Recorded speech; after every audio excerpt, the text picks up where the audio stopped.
بسم اللہ الرحمن الرحیم الحمد للہ رب العالمین والعاقبۃ للمتقین والصلاة والسلام علی سید الانبیاء والمرسلین وعلی آلہ واصحابہ ومن تبعہم بإحسان الی یوم الدین۔ حضرات گرامی،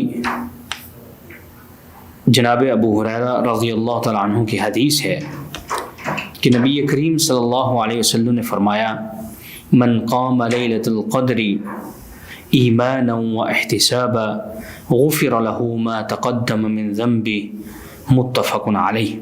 اس حدیث کو امام بخاری اور امام مسلم رحمہ اللہ نے اپنی صحیحین میں ذکر کیا ہے۔ جناب ابو ہریرہ رضی اللہ تعالیٰ عنہ فرماتے ہیں کہ نبی کریم صلی اللہ علیہ وسلم نے فرمایا کہ جو شخص شب قدر میں، قدر کی رات میں قیام کرے گا، ایسی حالت میں کہ ایمان بھی دل میں ہو اور یہ امید بھی ہو کہ اس قیام کے بدلے اللہ رب العزت مجھے ثواب اور اجر عطا فرمائے گا، تو اللہ تعالیٰ ایسے شخص کے گناہوں کو معاف فرما دیتا ہے۔ یہ کتنی پیاری حدیث ہے، جس حدیث میں اس شخص کو خوشخبری دی جا رہی ہے جو شخص رمضان میں آخری عشرے کے اندر آنے والی شب قدر کی رات اللہ کے سامنے، اللہ کے حضور قیام کرتا ہے، کتنی عظیم خوشخبری رسول اللہ صلی اللہ علیہ وسلم اسے دے رہے ہیں۔ ایک مسلمان اس وقت خوش ہو جاتا ہے، ایک مومن کی خوشی کی انتہا اس وقت تک نہیں رہتی کہ وہ جس پر ایمان لایا، اللہ کے آخری رسول جناب محمد رسول اللہ صلی اللہ علیہ وسلم، ان کی زبان مبارکہ سے خوشخبری مل رہی ہے کہ اگر تم شب قدر میں، قدر کی رات میں قیام کرو گے تو تمہارے گناہوں کو اللہ تعالیٰ بخش دے گا۔ یہ بہت عظیم رات ہے۔ اللہ رب العزت نے اس رات کو اتنی عظمت دی ہے کہ سال میں جتنی بھی راتیں ہیں، کسی بھی رات کو اتنی عظمت نہیں ملی۔ اس رات کی عظمت یہ ہے، لیلۃ القدر کی عظمت یہ ہے کہ اس رات میں قرآن مجید کی ابتدا ہوئی۔ یہ وہ رات ہے جس کے اندر اللہ رب العزت نے قرآن مجید کو نازل کیا۔ انا انزلناہ فی لیلۃ القدر وما ادراک ما لیلۃ القدر۔ تمہیں معلوم نہیں کہ یہ قدر کی رات اللہ کے ہاں کتنی فضیلت والی ہے، کتنی عزت اور حرمت والی ہے، اللہ کے ہاں اس کا کتنا مقام و مرتبہ ہے۔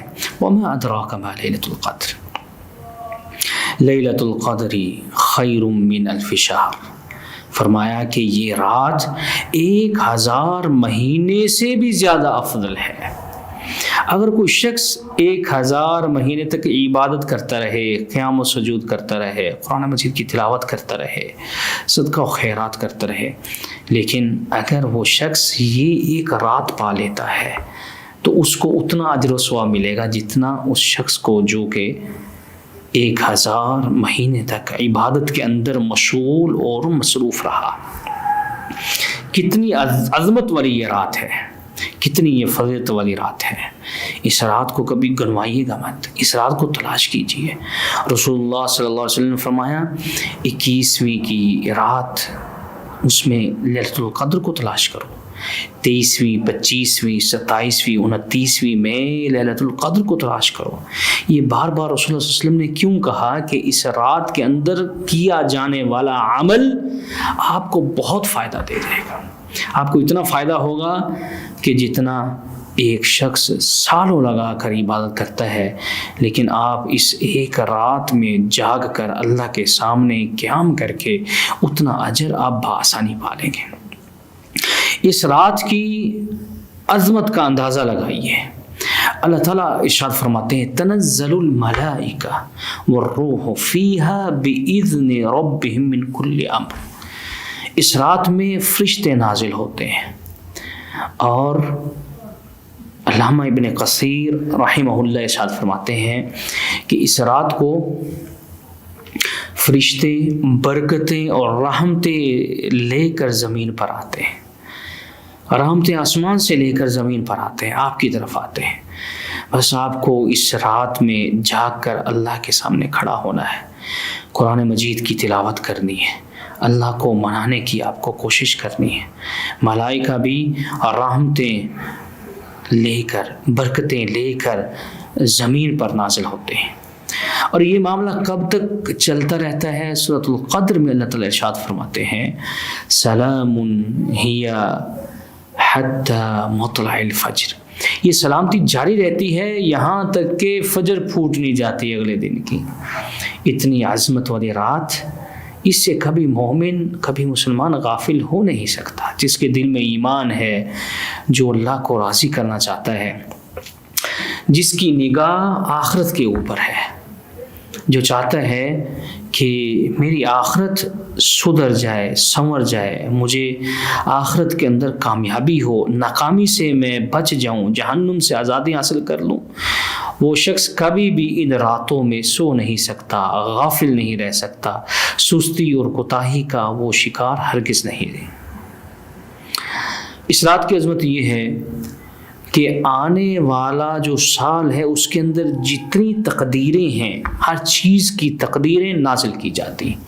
اللہ تعالیٰ نے اس کا ذکر سورۃ دخان کے اندر ارشاد فرمایا فیہا یفرق کل امر حکیم، کہ اس رات میں سارے معاملات، ساری تقدیریں بانٹی جاتی ہیں، اتاری جاتی ہیں، نازل کی جاتی ہیں آئندہ آنے والے سال کے لیے۔ حضرت قتادہ رضی اللہ تعالیٰ عنہ فرماتے ہیں، حضرت قتادہ فرماتے ہیں کہ اس سے مراد یہ ہے یفرق فیہا امر السنہ، سال کے اندر جتنی بھی معاملات ہیں، جتنی بھی تقدیریں ہیں، وہ ساری کی ساری اللہ تعالیٰ نازل فرماتے ہیں۔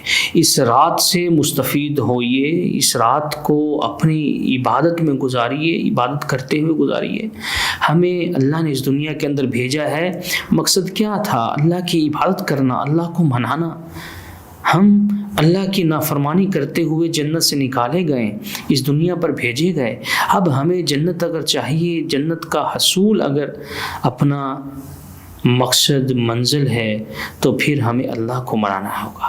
اللہ کیسا مانے گا؟ اور رسول اللہ صلی اللہ علیہ وسلم نے بتلا دیا اس مبارک حدیث کے اندر کہ من قام لیلۃ القدر ایمانا واحتسابا غفر له ما تقدم من ذنبه۔ اس رات میں نماز کا اہتمام کیجیے، قرآن مجید کی تلاوت کیجیے، ذکر و اذکار کیجیے، اللہ کو منائیے۔ اور رسول اللہ صلی اللہ علیہ وسلم کی جو بہت پیاری دعا ہے، اس کا کثرت کے ساتھ ورد کیجیے۔ وہ کون سی دعا ہے؟ اللہم انک عفو تحب العفو فاعف عنی۔ اللہ تو عفو و درگزر کو، معافی کو پسند کرتا ہے، لہٰذا اللہ تو مجھے معاف فرما دے۔ اللہ میرے گناہ بہت زیادہ ہیں، میری کوتاہیاں بہت زیادہ ہیں، میری لغزشیں بہت زیادہ ہیں، لیکن تیری رحمت ان تمام چیزوں سے زیادہ ہے۔ یہ دعا مانگیے۔ رسول اللہ صلی اللہ علیہ وسلم یہ دعا لیلۃ القدر میں، قدر کی رات میں، شب قدر میں مانگا کرتے تھے۔ اللہ تعالیٰ سے دعا ہے کہ وہ ہمیں رمضان کے اس آخری عشرے سے، اور خصوصاً اس آخری عشرے کی 5 تاک راتیں شب قدر سے صحیح معنوں میں، حقیقی معنوں میں مستفید ہونے کی توفیق عطا فرمائے۔ سبحان ربک رب العزت عما یصفون وسلام علی المرسلین والحمد للہ رب العالمین وجزاکم اللہ خیر والسلام علیکم ورحمۃ اللہ وبرکاتہ۔